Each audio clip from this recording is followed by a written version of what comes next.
विमुद्रीकरण पर विपक्ष को एक छतरी के नीचे लाने की, लेकिन जो विरोधाभास पिछले संसद सत्र में दिखा वही हालात आज भी दिखे।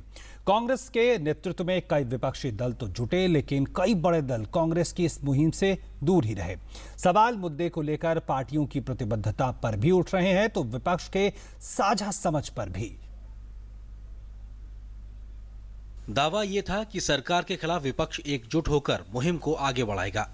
जो हालात संसद में शोर शराबे के माहौल में दिखा था उसी को दोहराया जाए, लेकिन विपक्ष की पूरी एकता ना तो संसद में संभव हो पाई और अब सड़क पर भी तस्वीर कुछ अलग नहीं। दरअसल विमुद्रीकरण के मुद्दे पर केंद्र सरकार को घेरने के लिए कांग्रेस ने मंगलवार को विपक्षी दलों की बैठक बुलाई।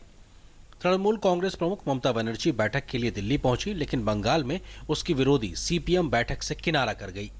कांग्रेस के लिए थोड़ा संतोष बस लालू यादव की पार्टी प्रतिनिधि के पहुंचने से रहा, लेकिन खुद लालू यादव के ना मौजूद रहने से कई बातें खटकती रहीं।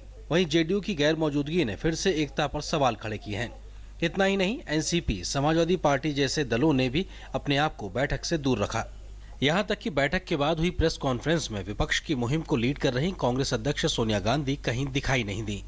जाहिर है बीजेपी ने विपक्षी एकता के दावे पर जमकर चुटकी ली। जो गुब्बारा विपक्ष की यूनिटी का फटा है, ये जल्दी ही कांग्रेस पार्टी की हैसियत को और स्पष्ट करेगा। बैठक के बाद राहुल और ममता ने प्रेस कॉन्फ्रेंस में तमाम आरोप लगाए, लेकिन आपसी समझ की कमी और आपसी विरोधाभास साफ तौर पर दिख रहा था। What we are designing, and there is broad agreement for this, is a common minimum program or series of things that we agree on. To sit on a stage with Mamta ji and have slight disagreements with her. Rahul Gandhi भले ही विमुद्रीकरण को तगड़ा झटका बता रहे हो, लेकिन तगड़ा झटका तो उन्हें लेफ्ट और जेडीयू ने दिया और रही सही कसर उनकी मां और यूपीए चेयरपर्सन सोनिया गांधी ने पूरी कर दी, जब वो अपोजिशन की प्रेस कॉन्फ्रेंस में शिरकत करने नहीं पहुंची।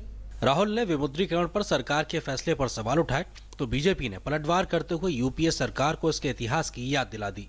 बेबुनियाद आरोप लगाना राहुल गांधी की फितरत है, और जिस तरह से राहुल गांधी अपने भ्रष्टाचार पर आज तक नहीं बोले, आज मैं राहुल गांधी को चुनौती देता हूं। राहुल गांधी जवाब दें, 2G घोटाले पर क्या कहना है?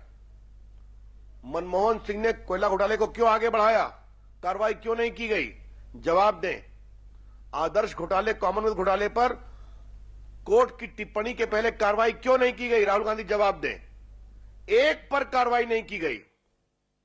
और आज मैं कहता हूं, मैं जेपीसी का मेंबर था 2G घोटाले में, वहां पर कांग्रेस पार्टी के दबाव में जेपीसी की पूरी ईमानदार जांच को प्रभावित करने की कोशिश की गई। विपक्ष के इस अंतर विरोध के पीछे एक बड़ा कारण यह भी निकला कि विपक्षी खेमे में शामिल होने वाली पार्टियां अपने निजी स्वार्थों से सरकार के खिलाफ खड़े होते दिख रही हैं।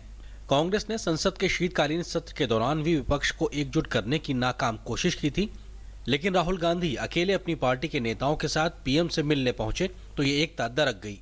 इसके बाद कांग्रेस विपक्षी पार्टियों के साथ राष्ट्रपति से भी मिलने पहुंची, लेकिन वहां भी बीएसपी, एनसीपी, एसपी और वामपंथी दलों ने अपना रास्ता अलग कर लिया। राहुल के साझा एजेंडे की बात को विपक्षी पार्टियां कोई भाव नहीं दे रही हैं। There is no point in a meeting of the opposition parties at this stage, especially when there is neither an agenda nor previous consultations nor a common program. कई जानकारों का कहना है कि समस्या कांग्रेस के अंदर भी है, क्योंकि वो तमाम विपक्षी पार्टियों के बीच अपनी अलग पहचान को भी देखना चाहती हैं और कहीं ना कहीं विपक्षी पार्टियां इस बात से वाकिफ भी हैं। राजेश राज के साथ news night desk, DD news.